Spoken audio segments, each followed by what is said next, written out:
आज की वीडियो में हम एंट्रोपी चेंज निकालेंगे फॉर एन आइसोथर्मल प्रोसेस। तो लेट्स स्टार्ट। यहाँ पर मेरे पास एक पिस्टन सिलेंडर डिवाइस गिवन है जिसके अंदर लिक्विड वेपर मिक्सचर है वाटर का 300 केल्विन।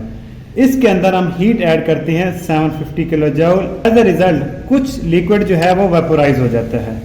अब यहाँ पर इस सिस्टम के अंदर ये जो ब्लू डॉटेड पोर्शन के अंदर है, इसको मैं सारा सिस्टम कंसिडर कर रहा हूँ। यहाँ पर टेम्परेचर रहता है कांस्टेंट। अब फेज चेंज हो रहा है तो प्रेशर भी कांस्टेंट रहेगा। टेम्परेचर प्रेशर दोनों कांस्टेंट हो गए।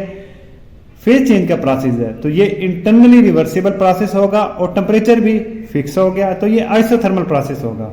तो इसका जो मैं एंट्रोपी चेंज निकालूंगा वो निकालूंगा इंटरनली रिवर्सिबल आइसोथर्मल प्रोसेस के लिए। क्लॉजियस इनइक्वालिटी बराबर वाली आएगी Q/T0 फॉर अ सिस्टम जो है इंटरनली रिवर्सिबल आइसोथर्मल। अब Q यहाँ पे है मेरे पास 750 किलो जूल और T0 जो सिस्टम का कांस्टेंट टेम्परेचर है वो है 300 केल्विन। याद रहे यहाँ भी टेम्परेचर आपने केल्विन में पुट करना है, डिग्री सेंटीग्रेड में नहीं कर देना। तो ये आंसर आ जाएगा 2.5 किलो जूल पर केल्विन। अब यहाँ पे आप गौर करें, जो एंट्रोपी चेंज आया है सिस्टम के लिए वो आया है ग्रेटर देन 0। वो इस वजह से कि इस सिस्टम में हमने हीट ऐड की है। अगर सिस्टम से हीट निकलती तो ये एंट्रोपी चेंज जो है ये आता नेगेटिव।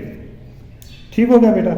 तो यहाँ पे मैंने आइसोथर्मल प्रोसेस के लिए एंट्रोपी चेंज कैसे कैलकुलेट करना है एक प्रॉब्लम की मदद से आपको समझाने की कोशिश की। किसी किस्म का कोई क्वेश्चन है तो please ask, I am available for you. Thank you, good bye.